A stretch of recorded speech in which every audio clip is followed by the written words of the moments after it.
Hey NHL Gamers, Ken here, and welcome to another episode of NHL Gamer on the Road. We were lucky enough to be invited to play some NHL here in Helsinki at the EA office as a part of the NHL 18 producer tour, and got a chance to talk to lead producer Clement Kwong and global campaign lead Evan Dexter from the EA Vancouver studio.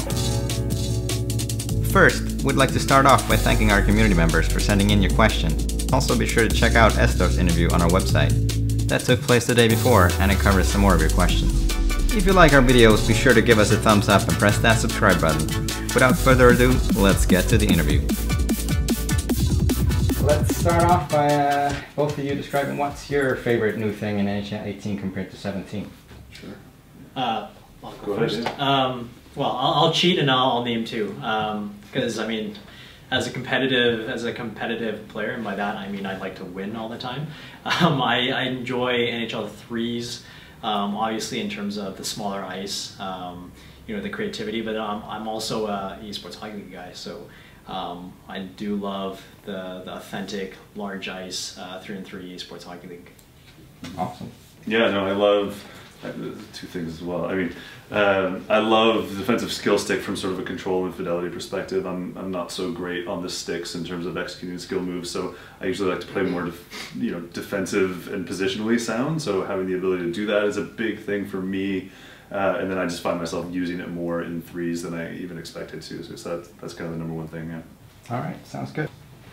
We saw a new thing in the versus mode where you can actually edit your lines once, and then I guess during that playing session the lines will stay saved. Yeah. Is there any reason why, I don't mean to be negative, but is there a reason why we can't save them for a longer period of time? One of the things that we want to do, it's actually, I think Adam brought the same thing yesterday. It is a smaller feature. We want to allow people to save, you know, lines in 17. I think one of the complaints was, hey, I'm spending a lot of time just editing my lines every game. Yeah, it's definitely an improvement. And yeah, we're very happy so with it. Yeah. So that is one of the key goals. And like I said, it's more of a minor feature. So you know, we didn't blow that out to allow, you know, saving across multiple modes, if that's what you're asking. Yeah, pretty much. Yeah, so right now it's just versus. Along the customization side of things, are there any plans, or is there even in NHL 18? We know you can play friendly games, but can you customize those games in any way, such as period length or sliders or stuff like that? Is there any plans to do that?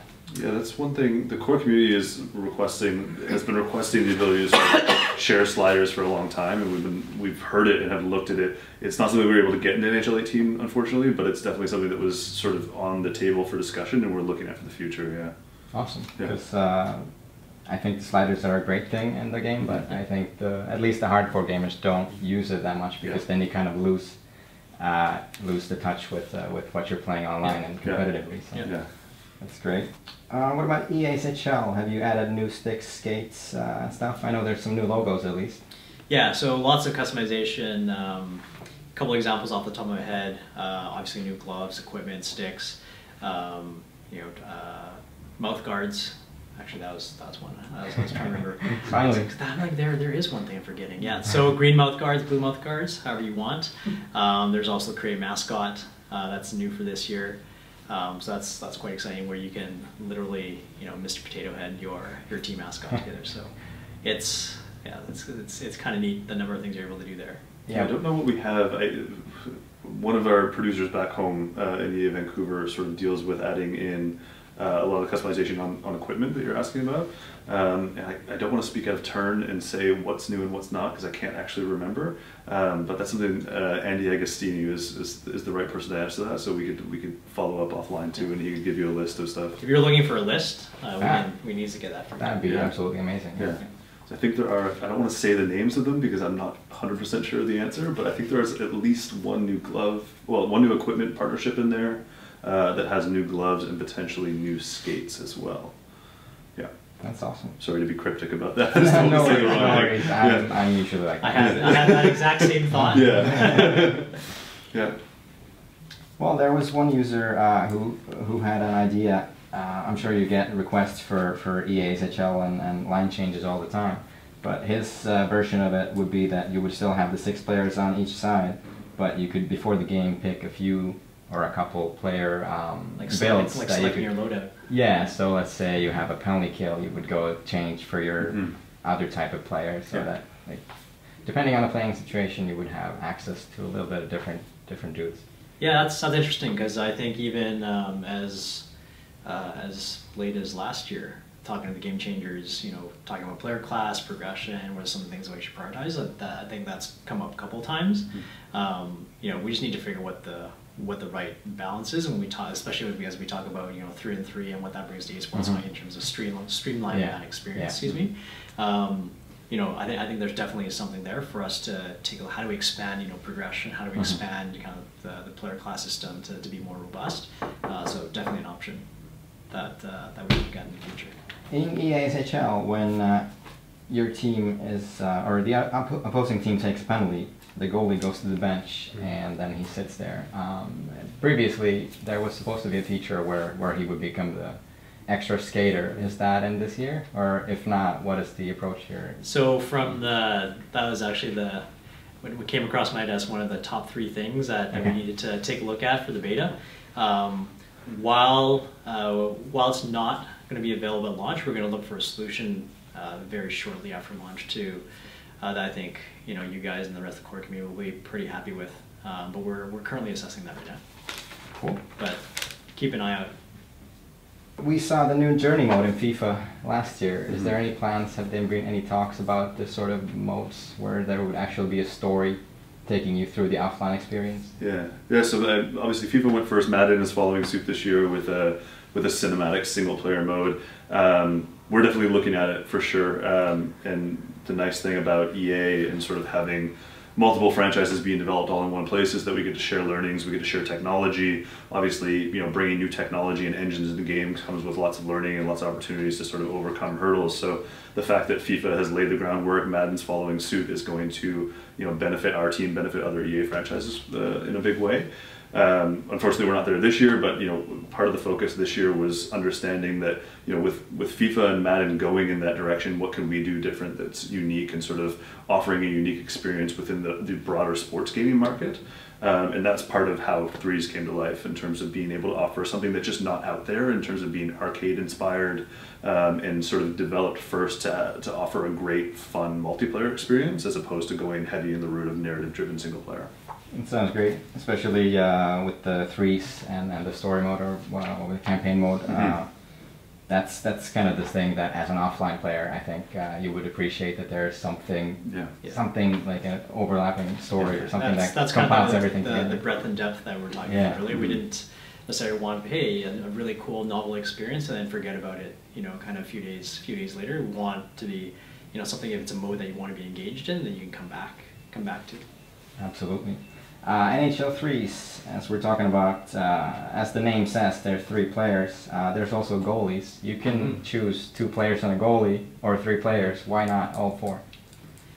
Good question. Overall game balance, I think, you know, I think whether it's Threes or EA Sports High, that's one important thing to look at. But in terms of, you know, just kind of the pick up and play aspect, which was equally important, just three human players just felt like the right number. Especially when you look to, you know, kind of OTP online team play, style. It's Threes is really kind of the easy number to achieve. That is true. Yeah. Going by the telemetry too, like we take a look at you know, how players engage in our other modes, and EASHL is obviously a big one there for understanding how people want to team up. And we do see that goalies tend to be reserved for the absolute most core players, so there are fewer user-controlled goalies on teams than any other position.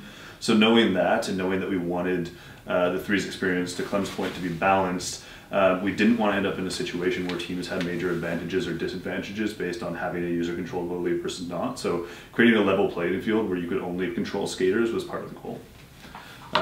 We'll look at too, like, what the feedback is coming out of it. If we do see a massive desire for people to be able to control goalies, and that's something we consider. Yeah, I think our community would appreciate it.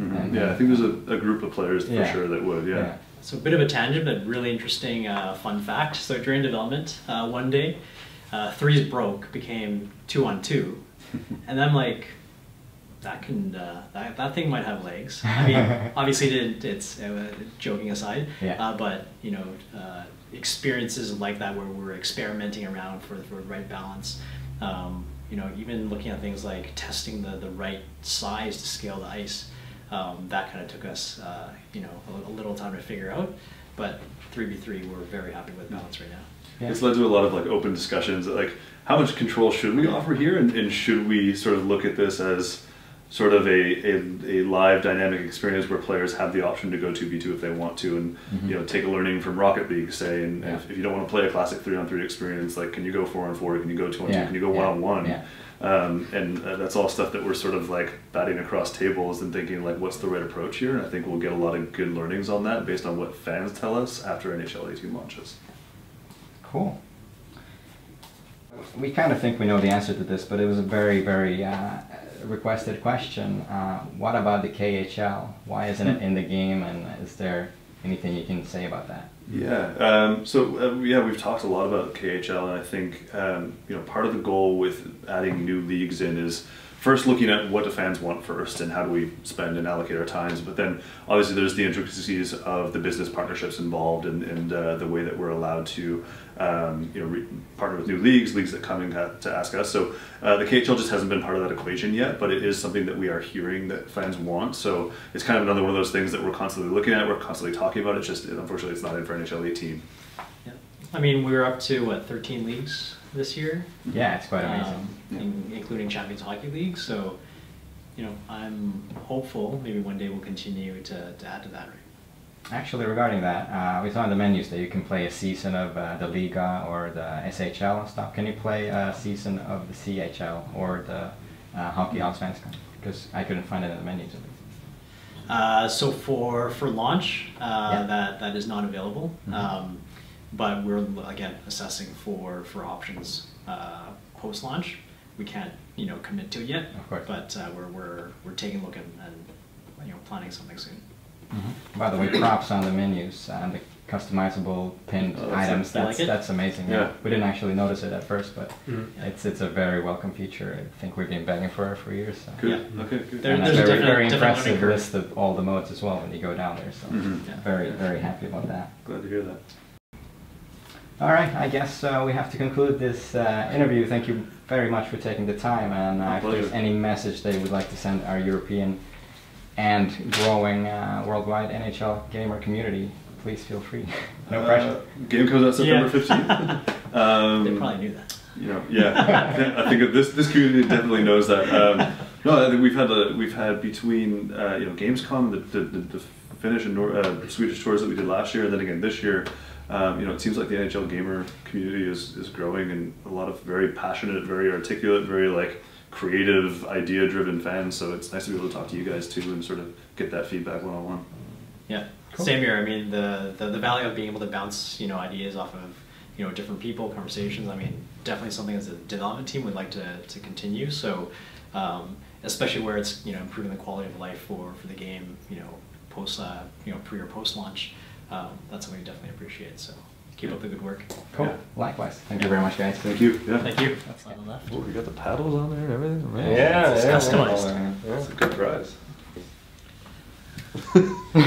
that's just it's modern art. Yeah, there you go. Different. Okay. It's different. I mean, I'll give you a turn of this, and you realize it's not a ballpoint pen. It's not exactly a ballpoint pen. Probably laughing too early. Don't know. Yeah, this was. Oh, that looks better. Yeah. There you go. See, that's not the same as that. Yeah, that shirt is a shame, but professional. No offense. No, it's done a much better job. Probably saw me do it first. Yeah. Taking the learnings. Oh, see? Yeah. Maybe just, you know, color it. Just color the whole thing. Start drawing rainbows. Start turning it into an abstract art. Yeah, this has been colored by the NHL team. This has been marked. Yeah.